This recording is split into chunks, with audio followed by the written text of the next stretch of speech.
E agora aqui no NT Sul a gente recebe mais uma vez, mais um grupo aqui de comentaristas voluntários do programa. Em outro episódio a gente já conversou também com aqueles comentaristas mais ligados às áreas da saúde. E hoje nós temos aqui uma salada mista, né, de várias áreas.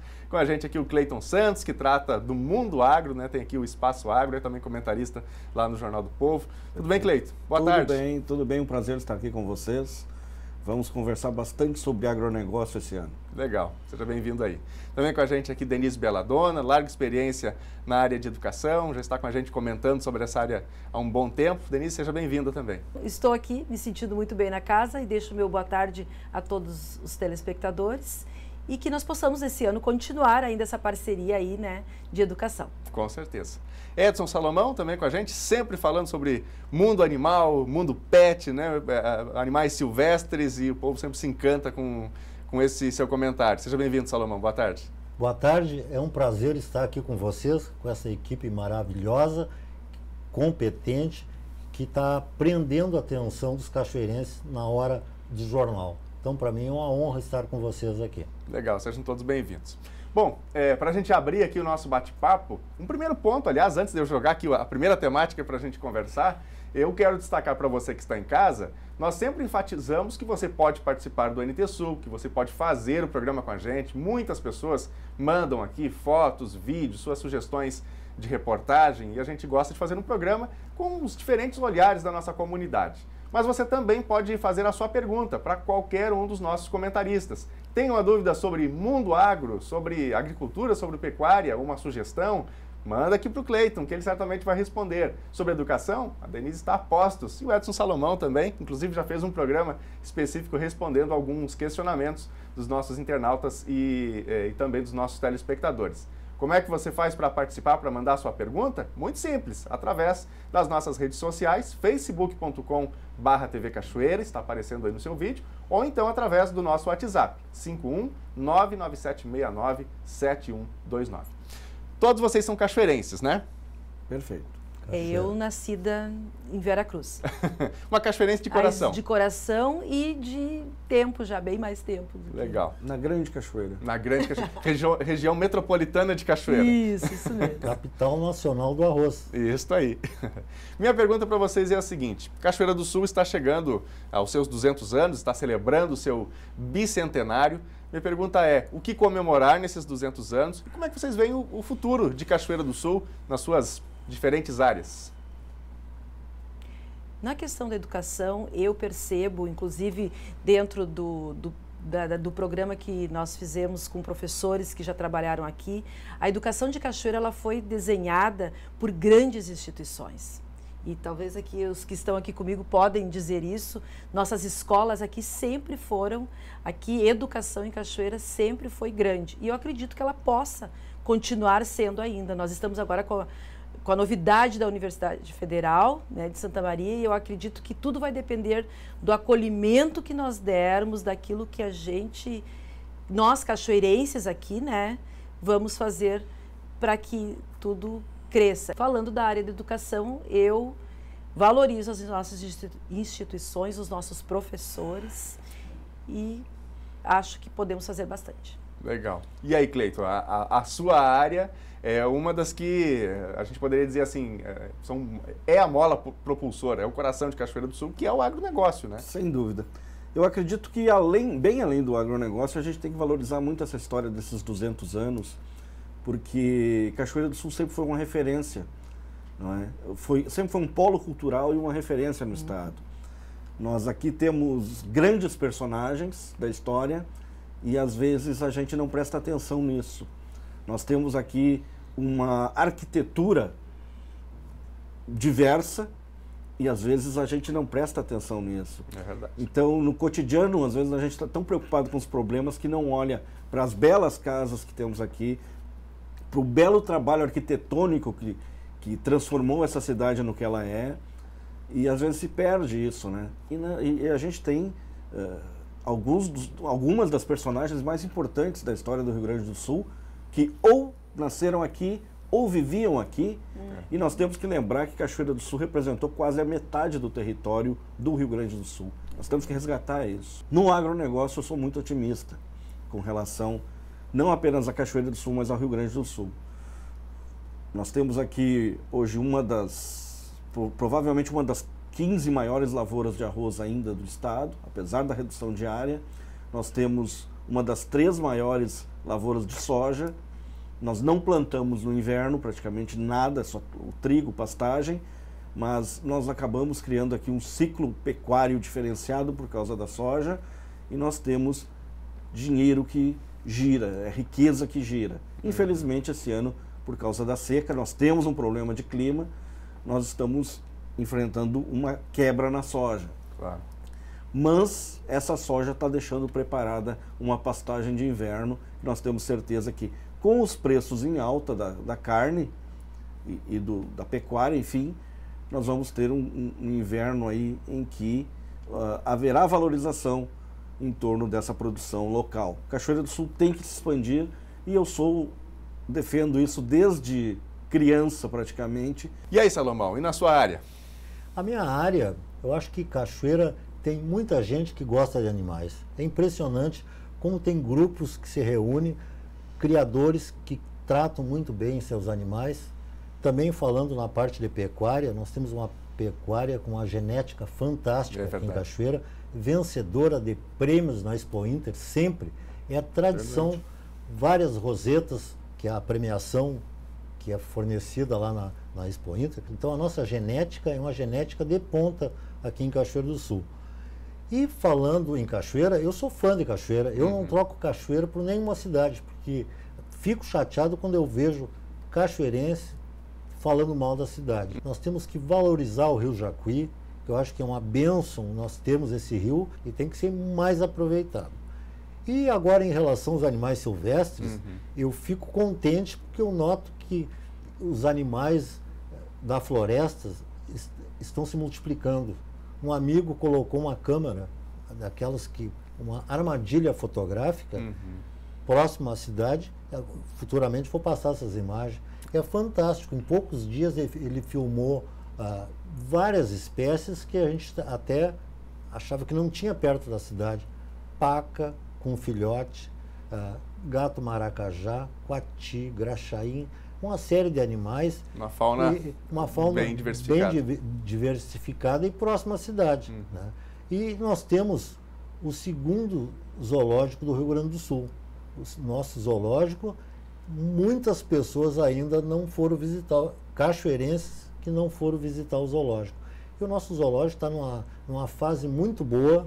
O nosso zoológico está sendo referência, recebendo os estagiários, assim, não só do curso de medicina veterinária, inclusive zootecnia, técnicos agrícolas. Então, é uma riqueza de Cachoeira, o zoológico municipal e jardim botânico. Um espaço que precisa ser apoiado, né?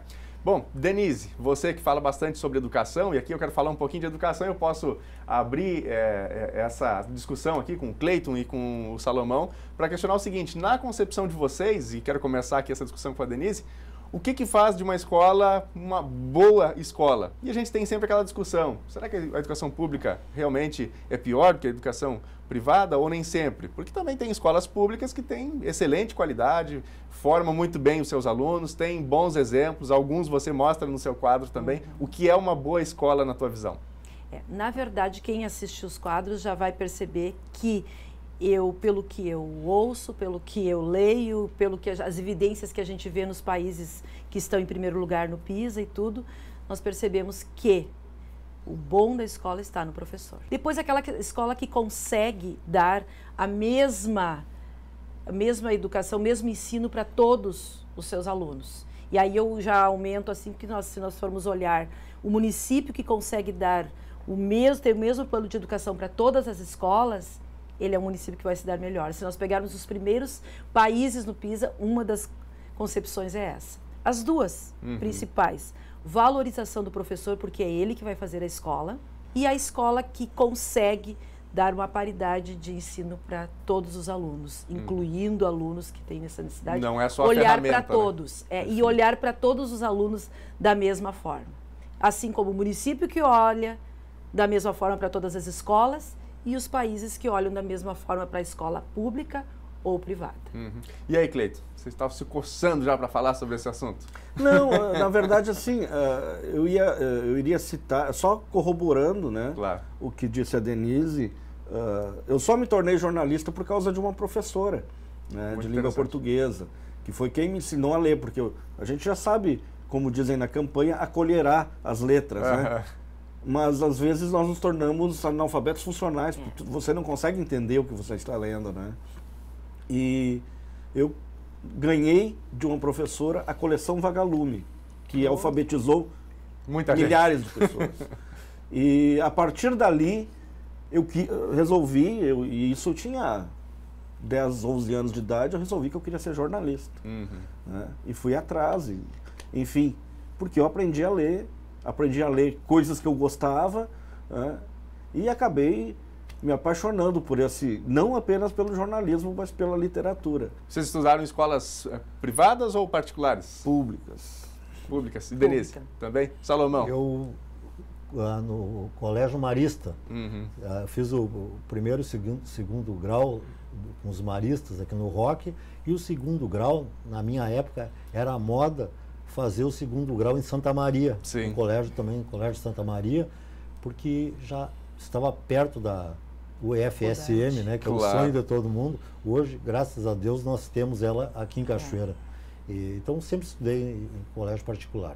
Interessante. Bem, na área da educação, se tu me permite dizer, claro, eu acho que é importante a gente frisar que Cachoeira do Sul se tornou um polo de educação, também, não é? A UERGS. Temos a UERGS, temos a UBRA, temos a UFSM, temos a UAB. Universidade Aberta do Brasil. Isso. E mais os outros e polos, mais né? os outros polos dessa educação ensino à distância. Isso. Então eu acredito que Cachoeira, conhecimento, hoje ela está gerando, não é? Se nós olharmos pelo outro ponto, por que esses polos todos se voltaram para a Cachoeira? Né? A visão deles em relação à Cachoeira é porque nós temos potencial. Eu noto que essas pessoas que estão no poder, que poderiam fazer alguma coisa, não conseguem. Eu sei porque está difícil a parte financeira do Estado, mas eu acho que tem que achar uma fórmula de valorizar os professores. Quando o senhor fala em valorização, o senhor se refere à parte financeira mesmo? Financeira. Não adianta querer sonhar, achar que isso não é importante, claro. Porque é fundamental.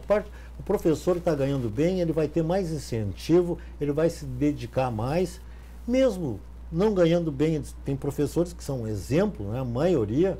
Imagina se fosse bem remunerado. O Brasil ia ser outro. E com uma remuneração adequada, ele pode investir em conhecimento para ele próprio e se qualificar cada vez mais, né? Esse é o empoderamento do professor, né? Onde o professor consegue poder?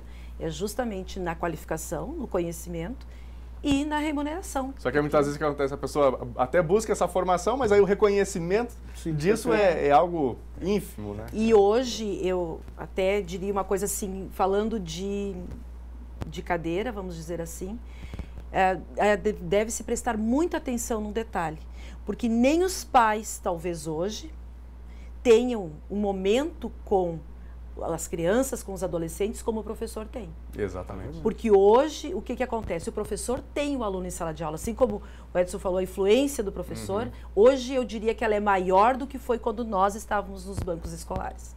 Porque hoje os filhos estão em casa com o tablet, o celular, o computador, eles estão em casa de corpo, mas não estão, as famílias estão cada um na sua. Esse contato mesmo. E o professor tem o aluno ainda na sala de aula, ainda tem esse aluno. Temos pais que chegam em casa, o filho já está dormindo e sai de casa para trabalhar, o filho ainda está dormindo. Exatamente. Então, o professor tem muito mais contato, né? Em uma aula ou 4 horas, Perfeito. como é, né? E isso não quer dizer que o pai tenha que deixar o filho na escola e esperar que o professor o eduque e o ensine sobre tudo. Exatamente. Não, o professor é um facilitador, o professor né? tem o seu papel. Agora, a família também é a base dessa educação, desse ensino.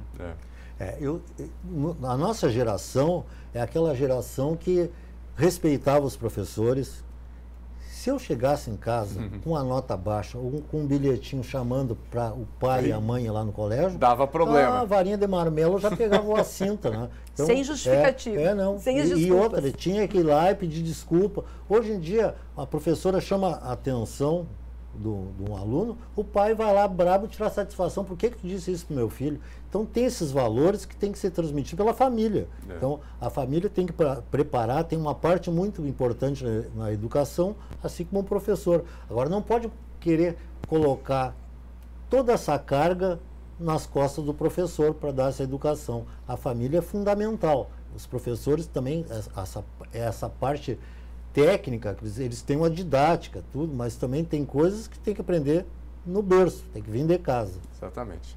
Vamos virar uma página aqui, vamos falar um pouquinho, vamos voltar para o campo agora, para a gente falar um pouquinho de agronegócio. A gente sabe que um dos grandes compradores dos produtos aqui do Rio Grande do Sul, das commodities, né, como a gente chama, é a China. E a China está passando por um momento bastante delicado, até mesmo na sua economia, principalmente na área da saúde, por conta do coronavírus, recém-batizado de Covid-19, que é um problema respiratório, muitas pessoas já morreram, e isso está prejudicando, afetando também a economia. E a gente sabe que a China tem uma influência muito grande, economicamente falando, mundialmente, né? Para o Rio Grande do Sul, Cleiton, vai ter algum impacto do ponto de vista da compra dos nossos produtos? A China é muito importante para nós, principalmente na área da soja e carne, pecuária. Principalmente a partir de 2019, quando a China começou a comprar, e a gente até comentou sobre isso outro dia, a China começou a comprar carne no Rio Grande do Sul, no Brasil todo. E não é como a Europa, que vem aqui e compra apenas cortes de primeira, compra o traseiro do boi. Não, a China compra tudo. Ela compra tripa, ela compra chifre, ela compra todo. Houve uma demanda muito grande e os preços internos subiram, que estavam represados. Não é? A carne há 4 ou 5 anos não tinha uma valorização, a pecuária não tinha essa valorização que teve agora.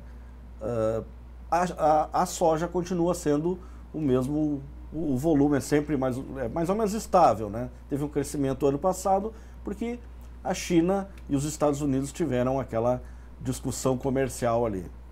O que a gente espera esse ano?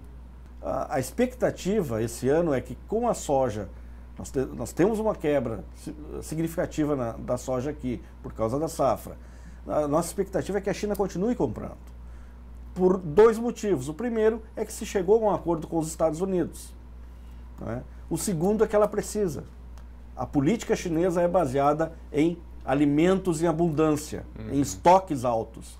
E eles vão continuar comprando porque eles precisam desse estoque para manter a estabilidade política e econômica. Porque a gente sabe que dentro da China também, se nesse momento há um crescimento, que nos últimos anos já não foi tão grande assim, mas eles têm um crescimento acelerado, uma expansão muito grande, há também, por outro lado, protestos que começaram lá em Hong Kong, que podem ir para o continente chinês de uma maneira em que, se faltar comida, se houver risco de abastecimento, ninguém mais segura. Não é? São bilhões de pessoas. Então eu acredito que também na carne nós vamos continuar com essa facilidade, porque a China teve agora recentemente surtos de febre africana, como é que chama? Peste suína africana. Eles tiveram um surto lá que eles perderam horrores do rebanho, tiveram que liquidar o rebanho e eles precisam de proteína. O crescimento econômico gera demanda por proteína e a China vai continuar comprando carne. Talvez não nos volumes gigantescos que nos comprou no final do ano passado, porque fez um acordo com os Estados Unidos. Mas é certo que os Estados Unidos têm a hegemonia política e econômica mundial, mas nós temos aí a China crescendo e ela vai insistir em desafiar os Estados Unidos nessa hegemonia em todos os aspectos da economia. O ideal é que nós, gaúchos, cachoeirenses, brasileiros, levemos alguma vantagem nisso. Encontremos aí o nosso mercado e possamos, com isso, conseguir uma boa remuneração dos preços, agrícolas e pecuários. Nós temos lá 70 mil pessoas mais ou menos atingidas pelo vírus, né? Mas o índice de mortalidade é de 2,3%. Esse é o mesmo índice de mortalidade da gripe aviária. Mas eles trabalham muito do assim H1N1. Então, houve outras epidemias na China que foram até mais fortes do que essa. A diferença é que agora todo mundo tem celular, todo mundo é repórter global. E acaba criando uma comoção global. Inclusive, o mercado ele se rege pelo futuro, né? Se o coronavírus sair da China, for para a Europa, por exemplo, aí nós vamos ter problema. Agora, se ele ficar restrito lá naquele canto lá que ele está, e a China aparentemente está fazendo um bom trabalho nesse sentido, não acredito que vai ter maiores problemas. Nós vamos ter oscilação de preço, mas em função da demanda e da oferta, mas a China vai continuar comprando. Eu acho que o produtor rural aqui no Brasil não é valorizado. Toda essa alta que está havendo na carne, eu não vejo o produtor receber mais, muito pouco. O preço do gado, se for ver, para o produtor, ele tem todo aquele trabalho. Você sabe que para criar um animal, principalmente para produzir leite, né, é uma coisa assim muito trabalhosa. É sábado, domingo, tem que tirar leite, tem que dar ração, tem que criar a terneira. Então o leite eu vejo que é um produto muito barato, né, e comparando com refrigerante, aquilo é água, açúcar e um corante ali, ó. Então não tem lógica isso. Isso me permite um parênteses aí, doutor Salomão. Aqui no Rio Grande do Sul, só no ano passado, eu não vou ter o número em mãos aqui, mas foi um número considerável de produtores que abandonaram a atividade, né? Muitos. E a carne também subiu, a carne, mas se tu for analisar lá para o produtor, não subiu tanto, não. Está sempre sofrendo, cada vez sobe mais preço de medicamento, o diesel influencia muito no preço, né? Vai fazer uma pastagem hoje é praticamente inviável. Se tu não arrenda, tu não tem a sorte de ter um pedaço de campo para arrendar para a pessoa plantar a soja e receber a pastagem, fica caríssimo, né? Claro. Fica praticamente inviável. Eu acho que a carne subiu, mas o produtor não está ganhando tanto como merecia. Doutor Salomão, para a gente fechar o nosso bate-papo aqui, a gente noticia frequentemente aqui na Novo Tempo, os jornais também noticiam, todos os canais, né, veículos aqui de Cachoeira, apreensões de aves que estavam sendo, quem sabe, mantidas irregulares em Cachoeira. A gente falou antes sobre a questão de educação ambiental, mas parece que a gente tem, assim, muitas pessoas, aquela coisa de querer ter esses animais para si, e não pode, né? O tráfico de animais silvestres é um grande problema no Brasil. Só perde para o tráfico de drogas e o tráfico de armas. Então, a pessoa manter animais silvestres em cativeiro é um crime ambiental, né? Infelizmente, tem pessoas que insistem e a Patran está fazendo apreensões quase que toda semana tem alguma apreensão, mesmo as pessoas sabendo que isso é proibido. A nossa legislação ambiental é uma das mais rigorosas do mundo. O que falta mesmo é fiscalização. E punição também, porque eu vejo assim, está na lei que a pessoa que for presa, que for pega transportando a carne de animais silvestres tem tantos anos de cadeia. Ninguém é preso, né? Eu tive que ir com a Patran para dar um testemunha numa audiência com uma juíza em que um cidadão foi preso com 6 tatus. Matou os tatus e disse que ia continuar caçando. Daí o pessoal da Patran, então tu vai assinar aqui isso que tu está dizendo. O cara assinou que ia continuar caçando. Na outra semana foi preso com 5 tatus.